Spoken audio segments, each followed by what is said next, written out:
आत्मज्ञान, ब्रह्म ज्ञान, परब्रह्म ज्ञान, परमात्म ज्ञान,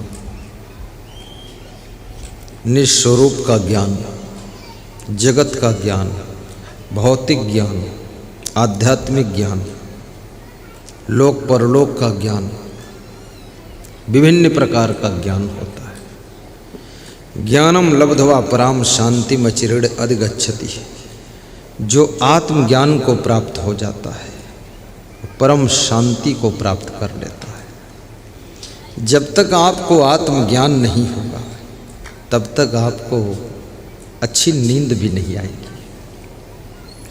कितने लोगों को अच्छी नींद नहीं आती, कितने लोगों को तो गहरी नींद नहीं आती, कितने लोगों को बहुत देर तक नींद नहीं आती और कितने लोगों को तो नींद आती ही नहीं।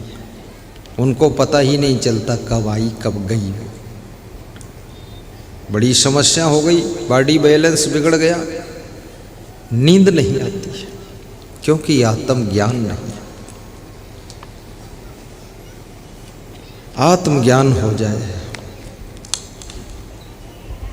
तो आप समझ जाओगे जगत नाशवान है, परिवार बिछुड़ने वाला है। ये धन दौलत आज हमारी है कल और की हो जाएगी। ये पद अधिकार सब क्षणभंगुर है। ये दुनिया का खेल सब टेम्परेरी है। क्या लेकर हम आए हैं, क्या लेकर हम जाएंगे। मुट्ठी बांध सभी आए हैं, हाथ पसारे जाएंगे। गीता सार में श्री कृष्ण भगवान ने कहा है, जो भी मिला है इसी संसार में मिला है, जो भी खोया है यहीं पर खोया है, जो भी पाया है यहीं पर पाया है।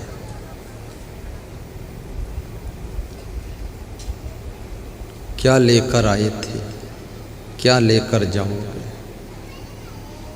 क्या तुम्हारा है जिसके लिए तुम रो रहे हो। क्या ऐसा तुमने पाया है जो खोने वाला नहीं है। ये तुम्हारा शरीर भी एक दिन मृतक होने वाला है। कबीर साहब बहुत मजे की बात कहते, ये न जाने हमहू मर जेबे, टका दिस बिढ़े और लई खाइबे।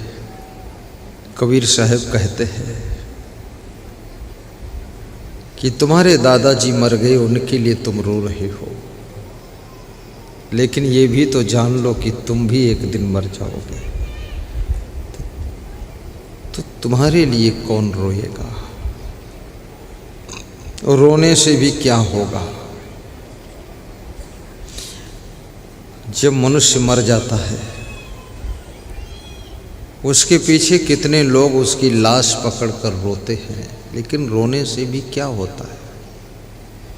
क्योंकि लाश तो लाश है, वो सुनती नहीं, समझती नहीं। और सुनने समझने वाला जो पंछी था, आत्मा पंछी, वो शरीर छोड़कर चला गया है। समझना बात को। वो आत्मा पंछी रूपेश शरीर छोड़कर चला गया और शरीर ये लाश पड़ा है। और लाश को पकड़ के रो रहे हो, छाती कूट रहे हो, पीट रहे हो, आहा हा हा हा ओ हो, और कह भी रहे हो कि दादाजी थे तो सब्जी बाजार से लाते थे, अब कौन सब्जी लाएगा रे। तो पीछे तुम्हारा बाप खड़ा है कि अब सब्जी मैं ले आऊंगा रे। ये रोना धोना। और किसी की मृत्यु में महिलाएं बहुत रोती है, स्त्रियां ऐसे अंदाज में रोती हैं, इनके तरीके से तो कोई पुरुष रो ही नहीं सकता।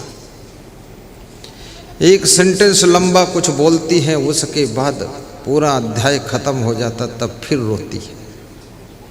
फिर दूसरा सेंटेंस बोलती है, उसके बाद फिर रोती है। और ऐसे रोती है कि पुरुष भी देखता है इनको रोते हुए तो उसका भी धैर्य टूटने लग जाता है। बहुत रोना था। आखिर ये इतने दिन सत्संग सुनने का अर्थ क्या है, महत्व क्या है?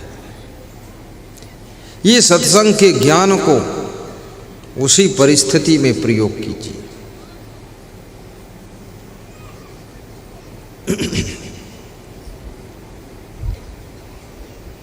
साहिब बंदगी बोली। बाराबंकी जिले में किसी भक्त की मृत्यु हुई तो उसके मृत्यु संस्कार में मुझे जाने का मौका मिला। श्याम मनोहर वर्मा नाम था। बहुत प्रेम था तो पास में कार्यक्रम था तो मैं गया।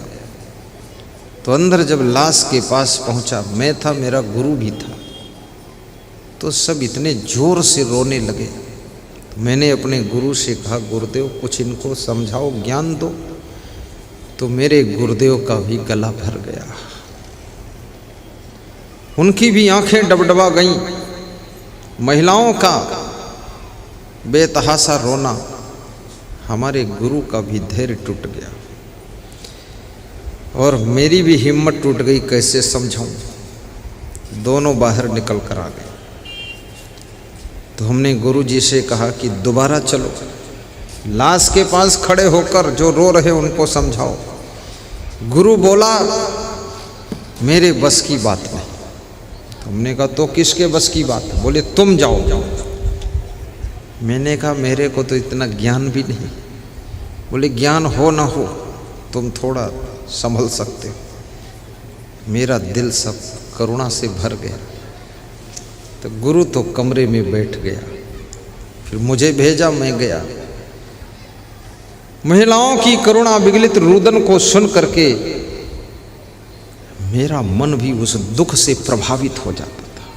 कौन है पत्थर का जो प्रभावित नहीं होगा? सब हो जाएंगे। फिर मैंने हिम्मत किया और उनको समझाना शुरू किया। और मैंने एक उदाहरण दिया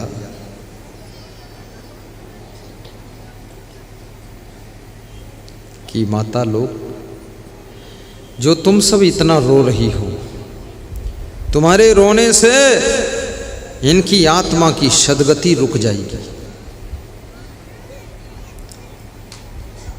रोना तो उसके लिए चाहिए जिसने जिंदगी भर पाप किया हो, क्योंकि उसकी आत्मा नरक जा रही है।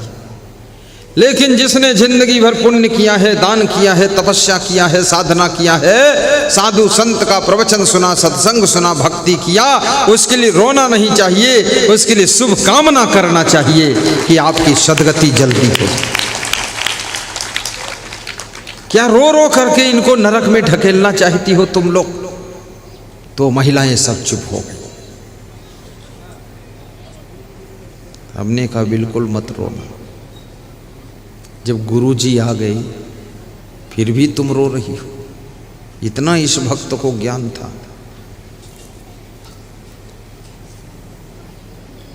अभिमन्यु कृष्ण भगवान का भांजा था, सुभद्रा का बेटा था, अर्जुन का पुत्र था। महाभारत युद्ध के शुभारंभ में उसकी मृत्यु हो गई। कृष्ण का भांजा मरा पड़ा हुआ है और मरे हुए अभिमन्यु के लाश में जयद्रथ लात मारता है। कुछ लोग जिंदा को नहीं मार पाते तो मुर्दा के भी मार देते हैं। मूर्ख बहुत है संसार में। अंदर की गुस्सा निकाल देते हैं कि अब ठोक दूंगा थोड़ा।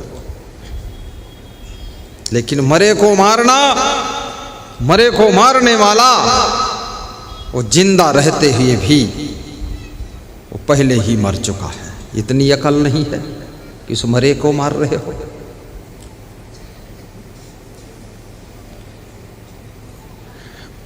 अर्जुन का मन मोह में विचलित हो जाता है। अर्जुन कहते हैं, सूर्यास्त से होने से पहले पहले चिता में जलकर मर जाऊंगा यदि जयद्रथ से बदला ना ले लिया।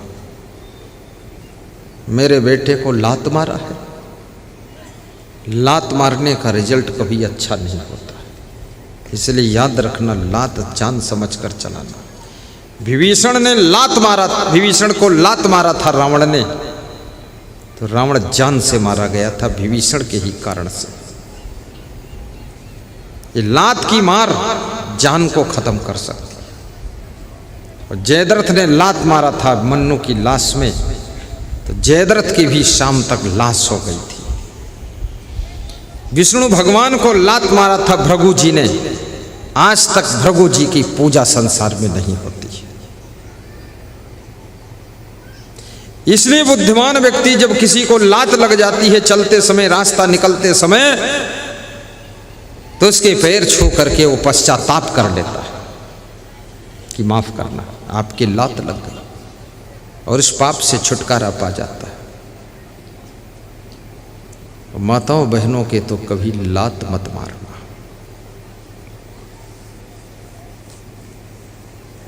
माताओं बहनों को इन पर हाथ भी नहीं उठाना चाहिए। और माताओं बहनों से मैं कहूँगा, तुम अपने को एक साधारण नारी मत समझो।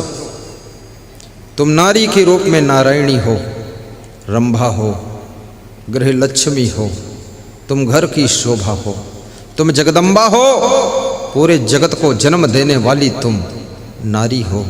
तुम साधारण महिला नहीं हो। ऐसा वैसा व्यवहार भी मत करना, कुसंगत में पड़ करके गालियाँ भी मत बकना, उल्टा पलटा चाल चलन भी मत करना। अपना आचरण ऐसा बनाना कि आपके अंदर देवी का दर्शन होना चाहिए और आपका सम्मान 10 गुना बढ़ना चाहिए।